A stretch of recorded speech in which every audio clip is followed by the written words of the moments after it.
Well, I want to welcome everyone today. This is part of my Leadership Legacy Summit. My name's Jann Freed, but you can call me Dr. Jann. And I have put together this summit. It's going to be happening in the week of June 22nd. We're going to be releasing videos. I've interviewed such fascinating people, and I've learned a lot in this process. Listening to the summit is all free, so we hope that you'll tune in again. But thank you for joining us today if you're here. I am going to introduce Don Hawthorne. I'm very honored to be interviewing Don today. Don is president of GTM Hawthorne, Inc., a go-to-market architect who designs solutions that help life science companies take their products and services to market with greater speed and capital efficiency. Don is a seasoned business executive who's worked in large companies, startups, turnarounds. He's held 11 C-suite positions, including 5 CEO positions since 1989. He's been a partner in an equity firm and served as an advisor to CEOs, board of directors, investors at both public and privately held companies.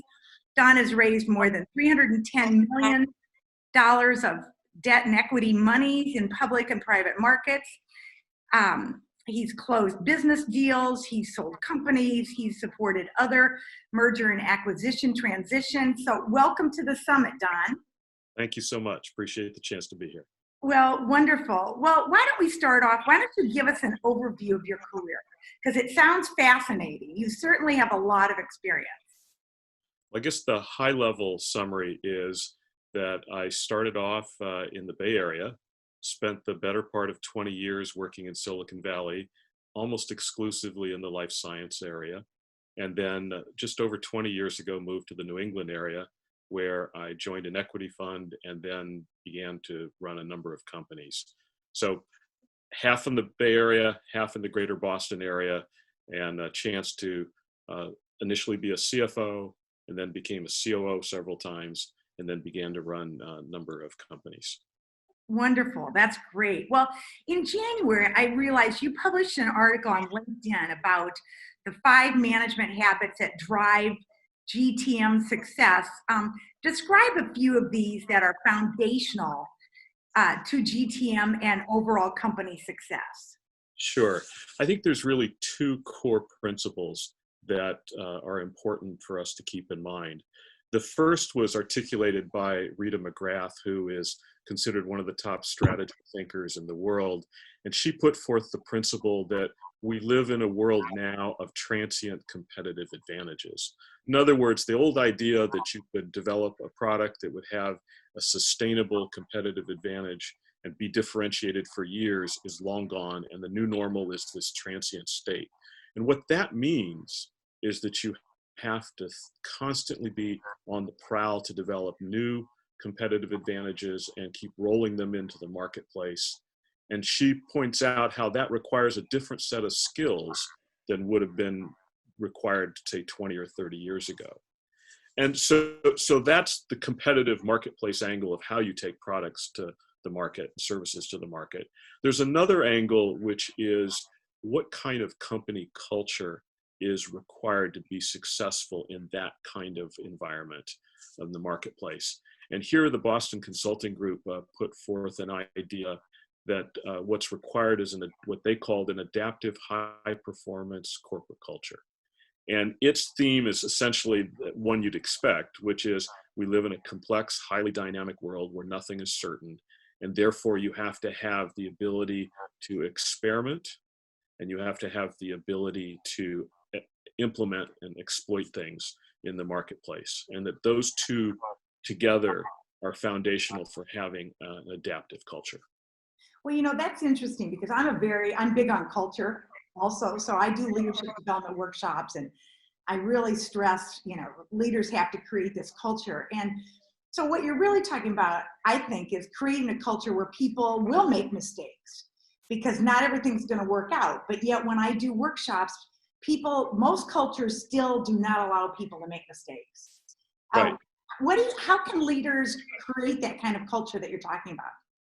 Well, I think there are, first off, you have to have a certain level of security about yourself to be able to tolerate different opinions and really allow things to percolate. But I think that there's really three concepts that are central. One is that the executive is forthright about the business, communicates clearly about what's going on, and lets people understand. And the second thing is that good people want to make a difference every day. And so do you let them? And finally, to borrow from Jim Collins, the idea of disciplined people with disciplined thoughts and disciplined actions, I think is really important. And those come together. When you're forthright about the business, it means you're talking about the elephants in the room as well as the upside opportunities. That's like turning on the organizational engine. And then when you have the ability, practices in the management team that allow you to have good people make a difference every day, that's as if you've got the engine now turning on and showing movement forward. And then the smart, talented, disciplined people are the ones that make sure that you're going to the right destination. And to your comment about, how do you get it done? How do you allow mistakes? You're going to make mistakes. That's the very definition of a competitive marketplace. And so you have to be able to course correct quickly.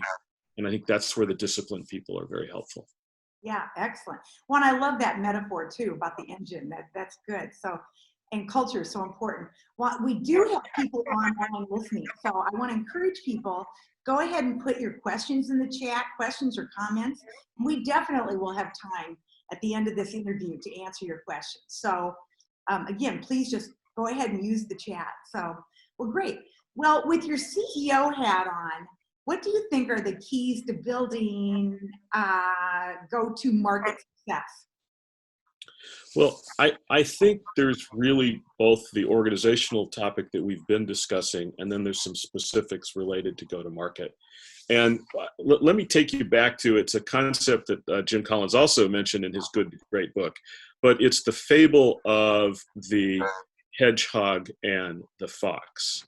And the fox knows many things, but the hedgehog knows one thing particularly deeply, and it becomes the ability to reduce a complex world down to a series of key, straightforward principles, an organizing principle, if you will, that allows you to discard all the rest, and it brings a level of focus.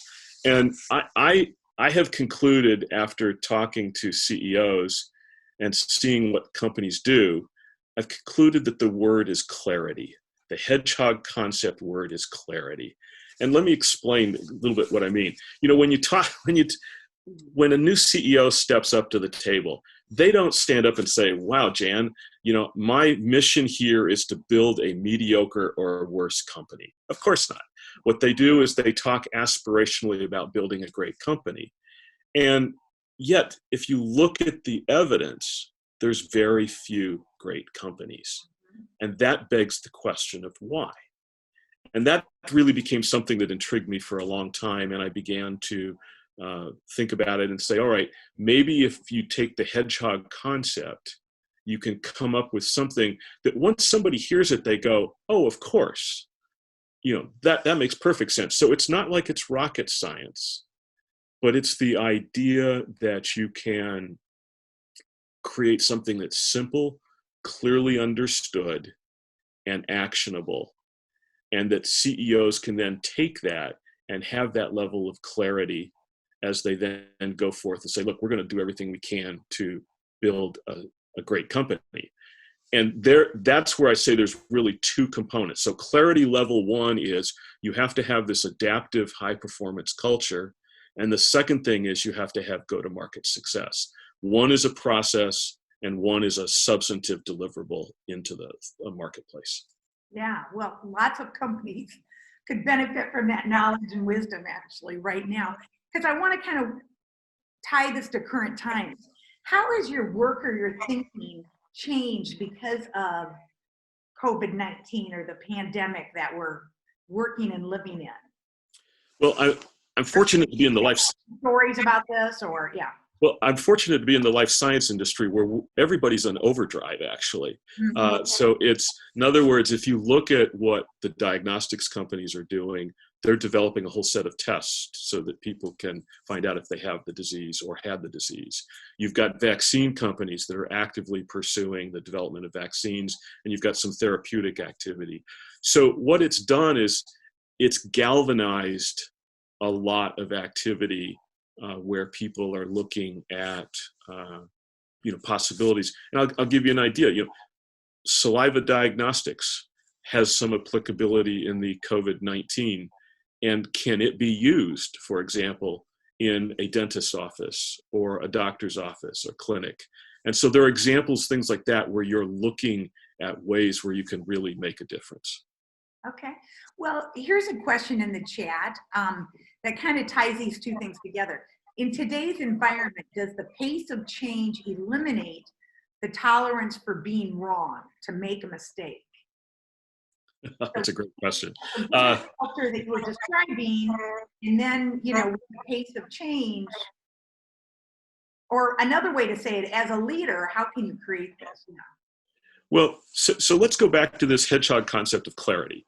If you have a cultural element where you're saying, look, we're going to talk straightforwardly and forthrightly about the business, and we're going to make sure people can make a difference every day, and we're going to acknowledge and reward excellence so that we have high standards of excellence, then you have a chance to course correct more rapidly when things don't go quite as planned.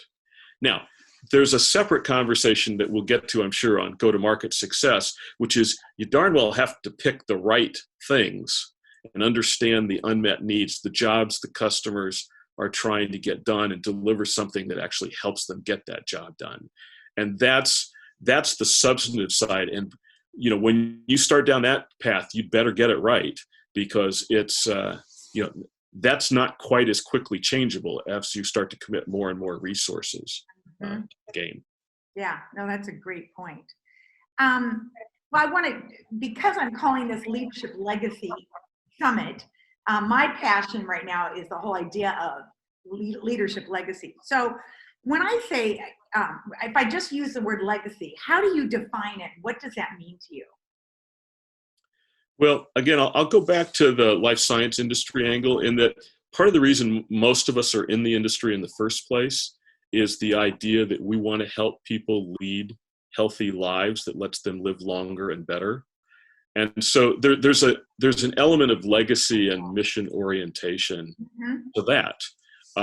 And then, beyond that, on a more personal level, I'm now at the point in my career where I have the opportunity to give back and do it in a substantive way, where it's saying, look, I have this go-to-market expertise that comes from having sat in the C-suite for a number of times and over the years, and that I have the ability to help others be successful and build those great companies. So to go back to our earlier comment about, nobody stands up and says, geez, I want to be a mediocre company in the future.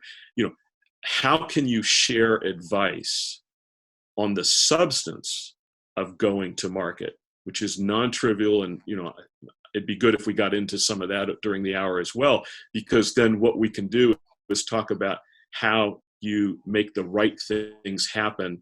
And then to your point about leadership, it's how you do the right things in terms of the organization and the marketplace. So I think what you're talking about, I think examples would be mentoring, mentoring and coaching others so that you're passing on your knowledge and wisdom. What other examples do you think leaders can, should, or do in terms of legacy work? Well, it helps just to do good quality work. So, for goodness sakes, make sure that when your core expertise is go to market, that you're bringing substantive knowledge and awareness to help them address their issues. And let's talk a bit about that, because I think that this is really a legacy opportunity as well. If you think about companies, what makes a great company? Well, The tangible metrics that define corporate greatness are valuations and operating performance. And so go-to-market success shows up in two very tangible ways. Now, you also hope that you have a great and productive team, and all that stuff is going well as well. But on the dimension related to go-to-market success, there's two key points. So now we're back to the hedgehog concept of clarity level 2. You've got number 1, which is go-to-market success and culture both matter. And now you're diving down in saying, okay, what insights, what clarity points are important on the go-to-market side? And there I would make the argument, and I'd actually never heard anybody express it this way before, but the idea is that if you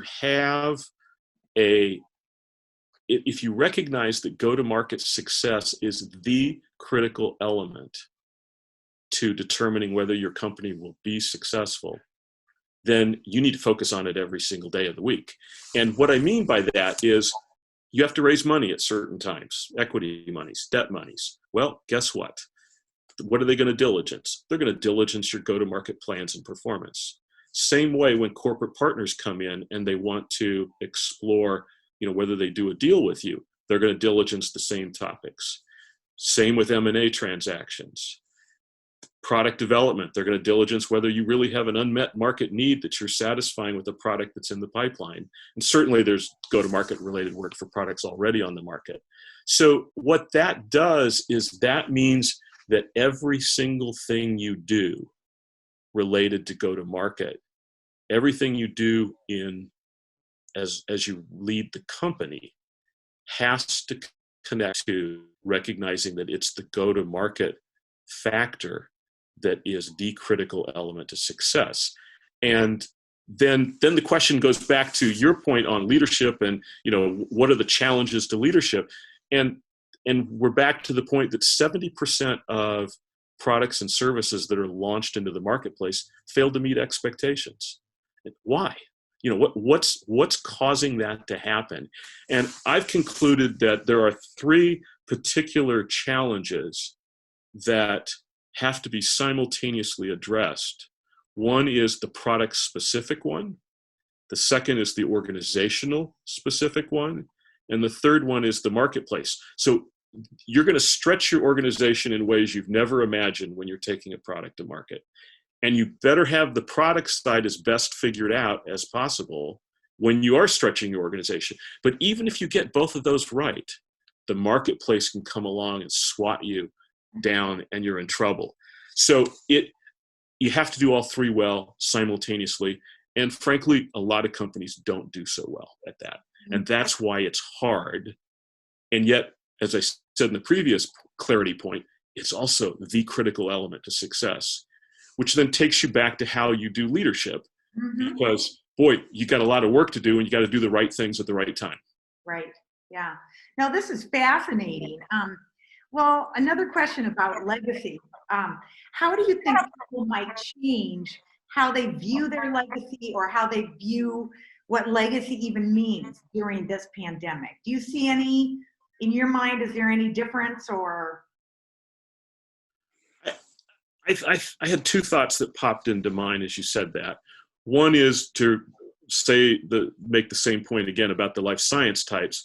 I think the other challenge is, there's been a lot of businesses that have had to furlough people or lay people off.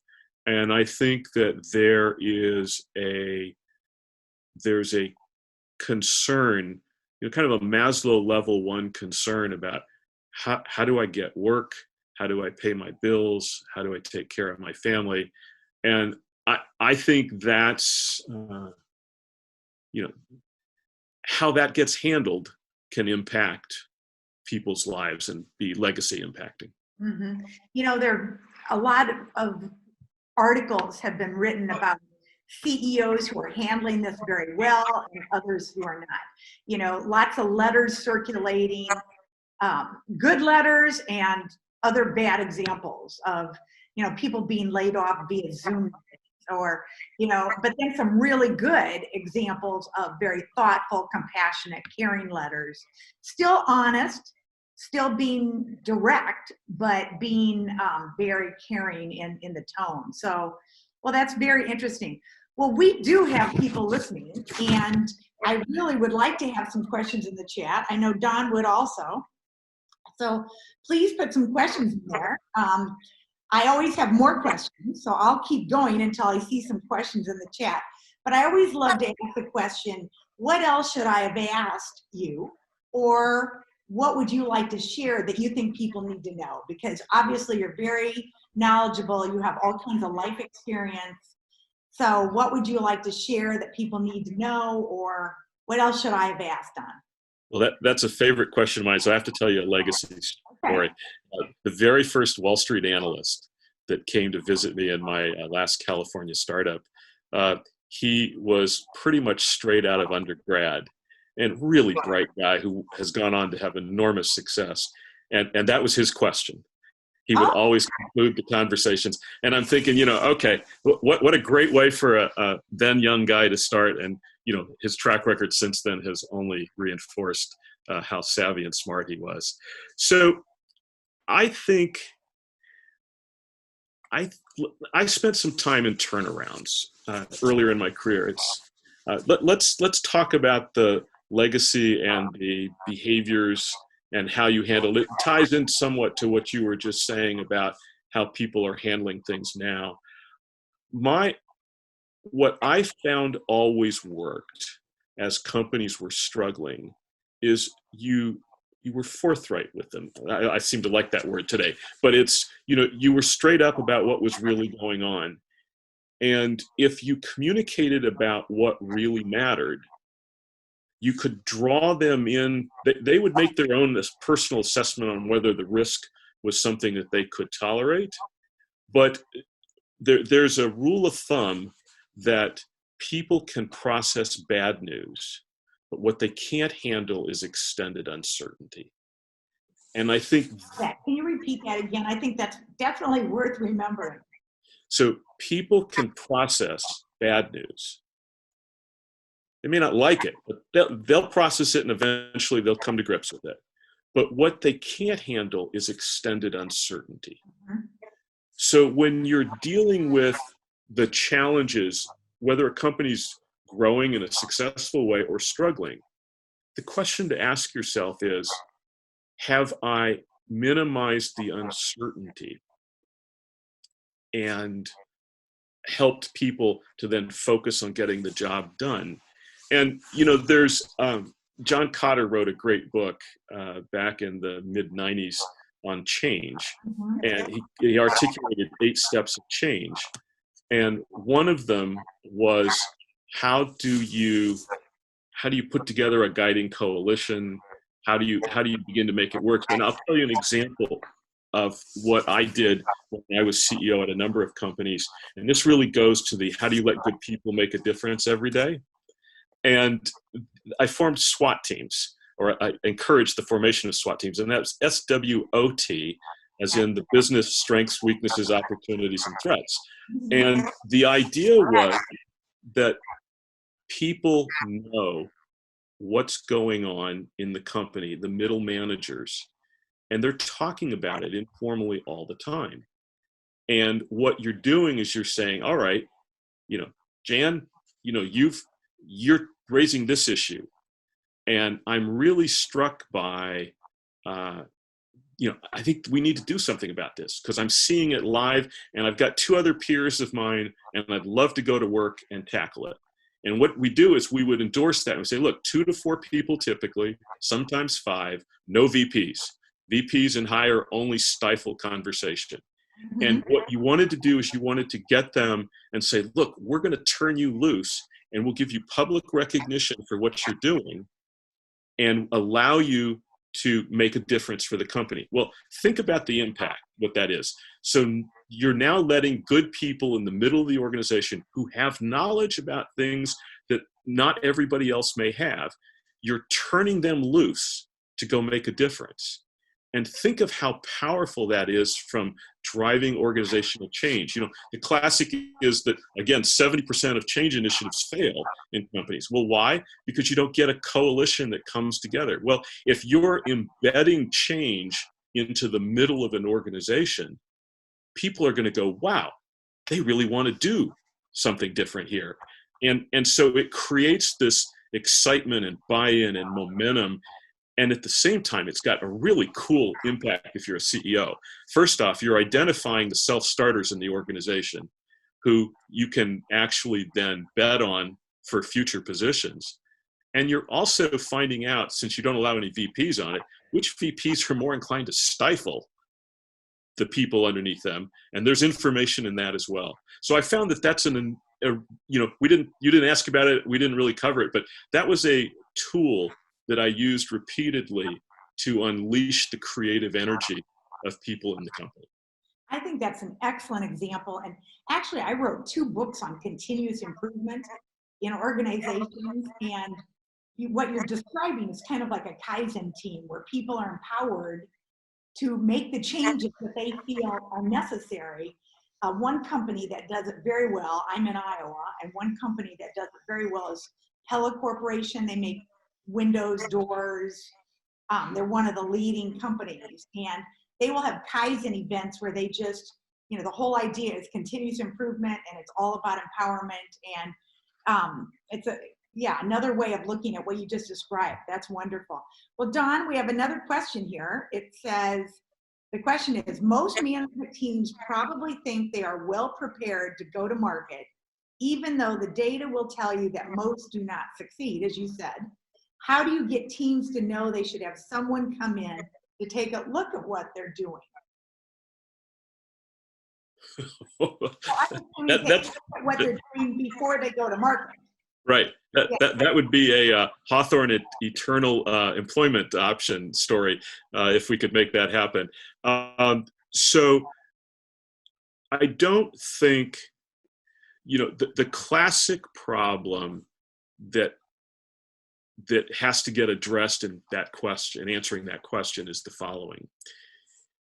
Management teams, CEOs in particular, like to think they've got everything under control. And heck, I did this myself when I was a CEO. The last thing I wanted to do was have some third party walk in and say, I know more than you do, let me help you.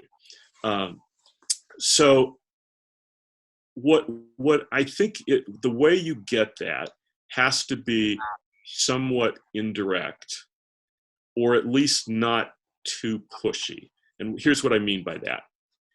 When you walk in, and let's go back to the first clarifying point under go-to-market success, that everything a company does impacts the go-to-market success metrics of valuations and operating performance. When you're sitting down with a CEO, what I ask them will be questions like this. Are you going to raise money in the next 18 months? Are you ready to have your go-to-market plans diligenced by third parties who could fund or not fund your company? Let's do one other example. Corporate partners are coming in. Now, here, they may completely discount your valuation of a deal, or they may walk away from the deal and you may never know why. But what they'll be diligencing will be your go-to-market plans. So you have to ask them the question, do they feel secure that they're ready for prime time? And if they do, you can ask them some clarifying questions. So for example, when it comes to a product market fit, I work with a team out of Stratagen that promotes the outcomes-driven innovation idea. It's a jobs to be done theory concept. And so what I will do is I will ask companies, have you really dealt with clarifying what jobs have to be done and all the rest? So you can ask questions, Jann, that are important. And it's like leading a horse to water, though. At some point, they'll say, oh, maybe you're thinking about things I haven't thought about enough. When you talk about the organization, do you have the right core competencies in place? I was once brought in to be a consultant when a strategy firm came in following a new CEO gig starting there. And the CEO wanted to rethink how the organization should be structured in order to deliver on the strategy. Well, that's the concept, again, of really thinking it through. So I'd say you have to calmly, thoroughly communicate your knowledge, and you do it by asking questions, and you hope that they will say, aha, this is something that's meaningful, and maybe I should learn more. Yeah, no, I agree. And the power of questions, that's very powerful. Here's kind of a follow-up question, Jann.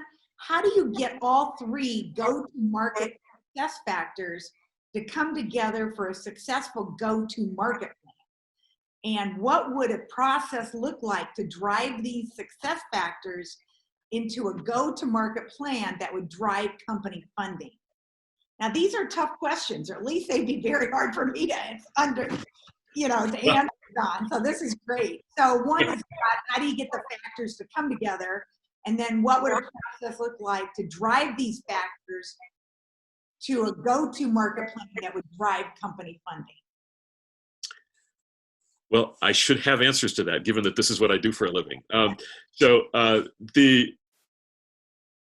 The concept, let's go back to that CEO conversation. You have to talk to him or her about each of the three factors. You have to ask questions. You have to explore. You have to really help them think through. So for example, organizational fit, you've got the product market fit. You have the right answers on the product. The second answer is organizational fit. Do you really have the right competencies and structure and everything, the habits lined up to deliver? And then the third part is business model fit. You can have the right product, but if you don't have the right business model that's scalable and profitable, you're going to bomb. And so the way you do that is you can go out and start to model the jobs that are being done by your customers and really understand that. So you can ask a CEO, are you really ready for that?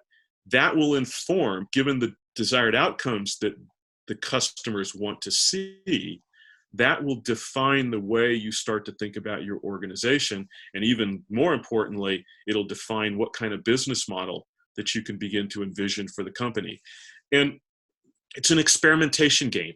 This is the idea that someone can show up and a few weeks later deliver a bound book that says, hey, here's your go-to-market strategy, is not realistic. There's a great quote by Steve Blank, who's considered the father of the lean startup movement. And he said, there are no facts inside the building. You got to get out and talk to customers. The whole idea of experimentation and iteration is so important. And that applies to business models as much as it applies to products' value propositions. You've got to get out there and really test it. So I think the answer to the question is, there is no single answer. It's a process, but you have to convince a management team that there are all three factors in play. Many of them don't actually realize that. And that's where the C-suite experience I have found surprising. I underestimated the significance of it. But when you sit down with a CEO across the table and you can say, look, I've sat in your chair a number of times. I've dealt with these issues. Have you thought about this? Have you thought about that? Across all three of those factors. And it's a way you can tease out the sense of, hey, do you really have clarity? Do you have enough answers? And in terms of financings, let me tell you, if you don't have answers in a meaningful way on those three factors, your finance is going to blow up and it just won't happen. Because just to go back to my time in an equity fund, we made 4 investments a year at the time and we saw 400 business plans. We did diligence on maybe 50 of the 400. We did hard diligence on maybe 20 of the 400 to do 4 deals a year. So it's 1 in 100. When you start to realize that that's the threshold that you have to get over, suddenly go-to-market preparation for diligence becomes a much more serious topic. Right. Wow. That's something. Well, do we have any more questions here? We have time for a few more questions if people want to enter them. Well, I definitely want to thank people for listening on today. And again, Don, I'm not quite done. So I always like to say, you know, even though our time's kind of coming to an end here, what other words of wisdom do you want to leave with us today? So it can be on leadership. It can be on leadership legacy. It can be on your, you know, passion project right now, whatever. Well, let's try and sum up what matters in the picture here, and it'll feed into a legacy comment in the end. But you know what we've said is that there's really two organizing principles that matter. We live in a world of transient competitive advantages, and you have to have a adaptive, high performance culture to successfully address that. That's the initial lens. And then when you get down to clarity as the hedgehog concept, you say, all right, that culture and go-to-market success is level one of clarity that you have to have.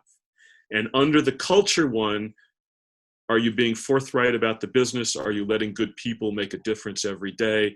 And are you valuing and rewarding disciplined people with disciplined thoughts and disciplined actions? And then on the go-to-market side, are you recognizing that there's nothing else that matters more to the value creation process than the steps of going to market? And therefore, you should be thinking about it every single day of the week in and week out. And finally, recognizing that it's hard because you have to address all three of the challenges we discussed simultaneously. Now, you could put those concepts on a 3x5 card and sort of walk around. I mean, not maybe in a literal sense, but you know, what I encourage CEOs to do is be crystal clear on those factors and why they matter and what you have to do about it. And if you have that integrated thinking, you have just substantially increased your probability of company success, which then has all sorts of legacy impacts for the customers that benefit from your products, from the employees that get to make a difference and potentially change the world, and be able to provide for their families and have rewarding growth opportunities at work.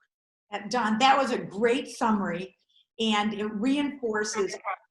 I interviewed Adam Bryant, who used to write for the New York Times for years and wrote a column called The Corner Office, and then had a book published by that and has a couple more books where now he writes for articles on LinkedIn based on CEO and senior leader interviews. And that's exactly what he's stressed in terms of clarity, communication, consistency. And so that was a great summary. Well, I want to thank Don for participating, and definitely people who were listening on. Thank you very much. Stay tuned for the summit, which will be released the week of June 22nd. And I always say, Don, that one of my themes is may the rest of life be the best of life. And so may the rest be the best for you. So thank you for helping me. Thank you so much. Appreciate the chance to be here. Thank you.